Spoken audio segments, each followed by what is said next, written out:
आजिर मनीष माने भगवान को बहुत गुहारी करुछंती। सुखरे हेउ कि दुखरे हेउ भगवान को सबुबल पई आजिर लोक माने मने पकई थांती। हेले कौन से लोक माने जानिछंती से जो भगवान को सबुबले गुहारी करुछंती भगवान सतरे कौन सेमानंकर डाक शुणिबे? सेमाने जो कर्म करिछंती सेमानंक कर्म हिसाब रे भगवान सेमानंकर डाक शुणिबे? कौन आपण मानको लागुछि आपणकर कर्म हिसाब रे आपण माने जीवन रे भगवान को पाई परिबे? ताहाले आजिर एई वीडियो आपण मानक पई। ए वीडियोटी आपण माने यदि शेष पर्यंत देखुछंती तले आपण माने जानि परिबे कहा घर को भगवान जाई थांती।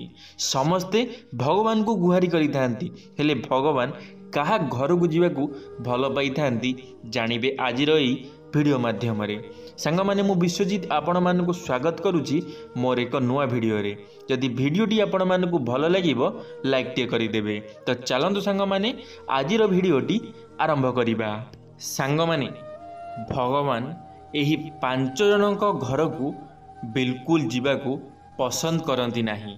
आज आम जानिबा सेमानंक विषय। प्रथम रे हेउची घरर ध्यान रखुथिबा लोक।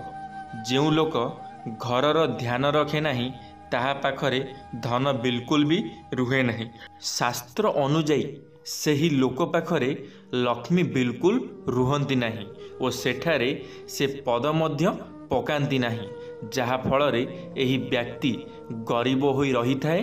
तेणु घरर चिंता करुथिबा व्यक्ति ही केवल धनर अधिकारी होई थाए और ता घरे लक्ष्मी प्रवेश होई थाए।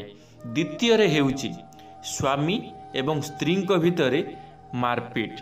जो घरे स्वामी स्त्री मध्य मारपीट लगे बा घरे कलह लगे सेठी माता लक्ष्मी बिल्कुल भी प्रवेश करती नहीं।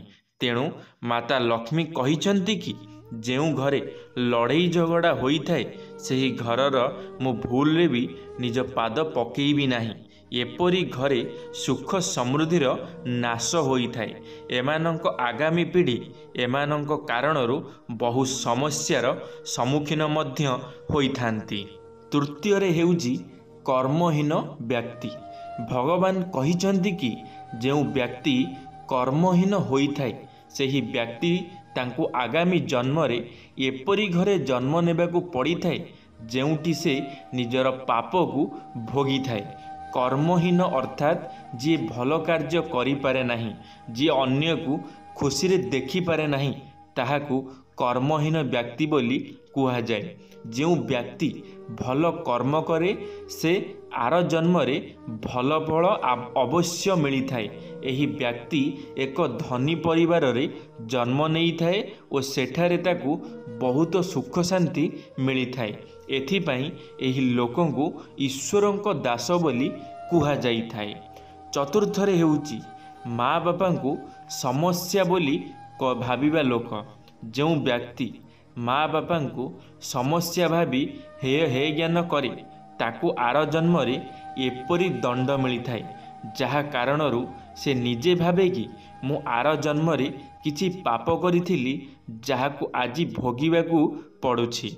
सेथिपाई शास्त्र अनुसारे सेही व्यक्तिर संतान मध्य सेही बळी व्यवहार करिथाए जेपरी से तार बापा माँ को करिथाए। तेणु एपरी अत्याचार करंतु नहीं, कारण बापा माँ ईश्वरंक अवतार होइथांती। पंचम रे हेउची महिलांक उपरे अत्याचार। धर्मशास्त्र अनुसारे जो व्यक्ति महिलांक उपरे यदि अत्याचार करुथाए तेबे ताहाकू बहुत पापर भागीदार होइथाए। श्रीकृष्ण कुहंती स्त्रींक अपमान पूरा सृष्टिर अपमान होइथाए। जेउठी एमानंक सम्मान न हुए सेठी ईश्वर केबे निवास करंती नहीं। शास्त्र अनुजाई जेउठी नारी मानक सम्मान हुए नहीं सेठारे ईश्वर वास करंती नहीं। भगवान मध्य एही लोकंक डाक बिल्कुल भी शुणंतु नहीं। सांग माने आपण माने जानिथिबे आजिका समय रे नारींकर सम्मान लोक माने करूनाहांती। लोक माने नारी को बहुत खराब दृष्टि देखुंट, नारी को बहुत खराब कथा कहते। से निज घरर कौन नारी होइथांतु कि बाहरर केही भी होइथांतु, हेले आजिकालीर लोक माने कौन करुछंती, सेमानंकु बहुत खराब कथबार्ता करुछंती, जहाँकि बहुत बड़ पाप होइथाए। एबे जानिबा भल समय आसिले भगवान किपरि आमको केउ सबु संकेत दियंती। केबे केबे मनीष जीवन रे भल समय आसे तो केबे केबे खराब समय आसी थाए। जेपरी भल समय बहुत समय जाए रुहे नहीं, सेहीपरि खराब समय भी बहुत समय जाके रुहे नहीं। जदि भल समय आसे तेबे व्यक्ति को सबु सुख शांति प्राप्ति हुए। आज आमे जानिबा केउ केउ संकेत आमको भल समयर बा किछि शुभ खबरर सूचना देई थाए। प्रथम रे हेउची सकाळु उठिबा परे जदि आपणक भितरु किछि अलगा प्रकार खुशी बा उठिबा परे निज मुह देखिले किछि अलगा प्रकार चमक देखा देब, तेबे सही दिन किछि आपणक सह भल हेबार अछि बोली बुझिजिबे। एहा सह आपणक जीवन रे थिबा समस्त असुविधा दूर हेबार अछि बोली भाबी नेबे। द्वितीय रे हेउची बिना कारण रे जदि आपणको निज परिवार तरफरु किछि टंका मिले, तेबे एहार माने एहा हेबो कि आपणको कौनसी काम रे सफलता मिलिबार अछि। एहा सहित निज जीवन रे थिबा चिंता बा टेंशन बहुत जल्दी बदलिबार अछि।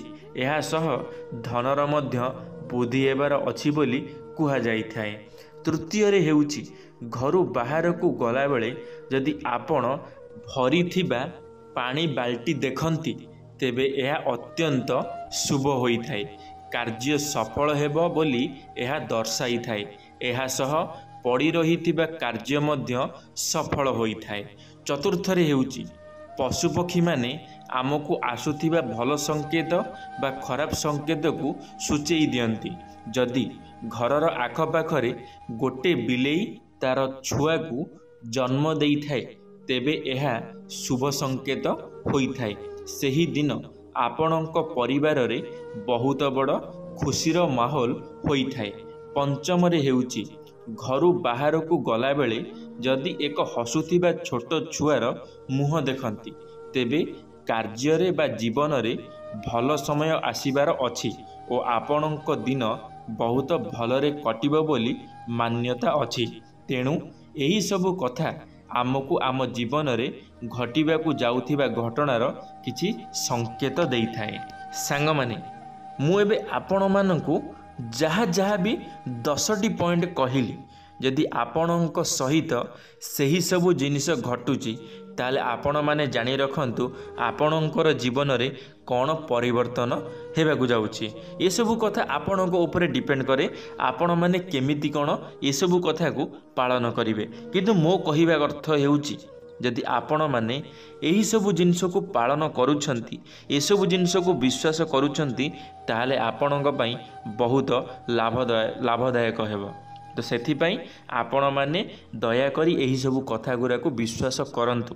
देखिबे जीवन रे किछि ना किछि केबे ना केबे किछि सक्सेस निहाती मिलिबो। धन्यवाद सांग माने, वीडियोटी शेष पर्यंत देखिथिबारु आपण मानकु अशेष अशेष धन्यवाद। आशा करी मोर ये भिडियोटी आपण मानकु निश्चित भाव में भल लगिथिबो।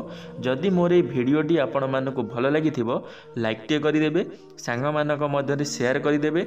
यदि आपण माने आम टॉकिंग वर्ल्ड यूट्यूब चैनल रे प्रथम थर पई आम टॉकिंग वर्ल्ड यूट्यूब चैनल को सब्सक्राइब करी बेल आइकन को ऑल क्लिक करिवे, कारण आम चैनल रे जेबे किछि नुआ मोटिवेशनल वीडियो छड़ा जिवो आपण माने सर्वप्रथमे देखि परिबे।